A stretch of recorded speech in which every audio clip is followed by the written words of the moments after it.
A lot of people make the mistake of thinking that by wearing expensive clothing, living in a luxurious house, driving a sports car, and having the latest gadgets will change who they are.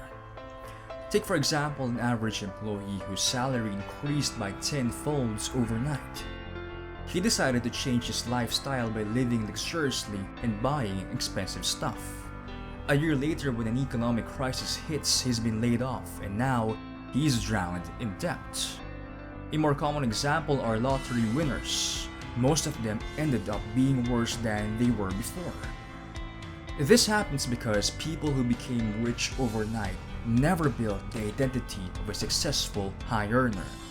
A good example is a businesswoman who has been working hard and is earning a lot, but suddenly recession hits. But because she has learned and developed the means to be financially successful, she gets back on her feet eventually.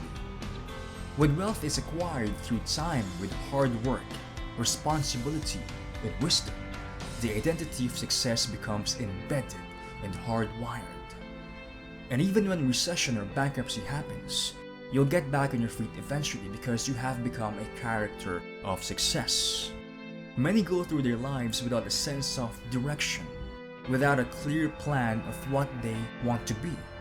Building an identity requires a conscious effort to put all your mental and physical energy to action.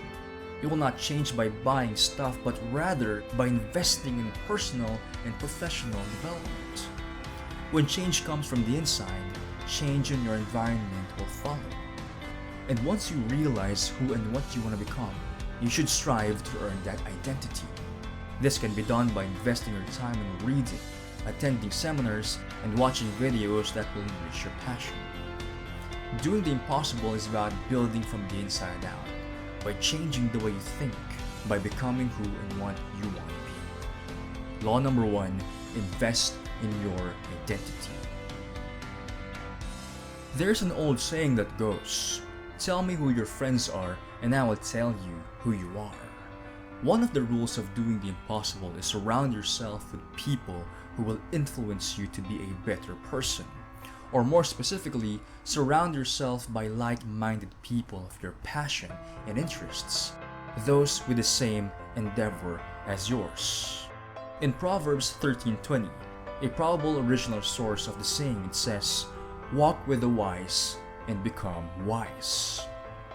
Examples of prominent people who are and had been old friends are Bill Gates and Warren Buffett, Ralph Waldo Emerson and Henry David Thoreau, and C.S. Lewis and J.R.R. Tolkien.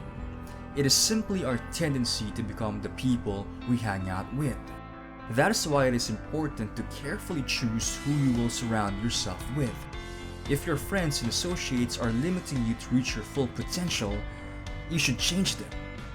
Of course, this will lead to criticism and discouragement because they may feel you're leaving them behind or are simply being envious.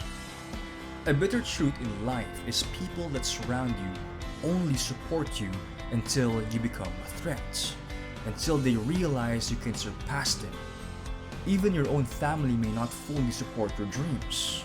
They may think they are discouraging you out of love, but that's just natural because our brains are hardwired to keep us from escaping our comfort zones. Remember, if you have a wild ambition, you will be criticized and doubted. This is why changing your friends is crucial, because many give up on their dreams because of unambitious people pulling them down. Surround yourself with friends who will be your mentor, advisor, and support group. Law number 2, let the right ones in. Personally, I think this is the most important chapter of the book. Doing the impossible requires you to have a different mindset. A mind who believes not only he is responsible for his future, but he knows he can make it to reality. Successful and unsuccessful people ask different questions. The latter only see failure, so they ask questions like, what if I am incapable? What if I fail? What will people say if I fail? Successful people ask for possibilities for success, so they ask themselves questions such as, what if I can have my dream life? What if I become fit and healthy? What if I start my own business? What if I achieve the impossible? If you want to have a successful business, an entirely new identity, someone who is looked up to, you need to change your questions. Law number 5, challenge your way of thinking. Usually we start our questions by how. How do I start my own business? How do I lose weight? How can I become rich? It's because these are the easiest questions. Search Google or ask a mentor and you'll get your answer. While the question how is your roadmap, the question why is your fuel. It is what drives you, what ticks you, what makes you get up in the morning, what motivates you when the initial elation of a new project starts to disappear and is slowly becoming a fad of your own making.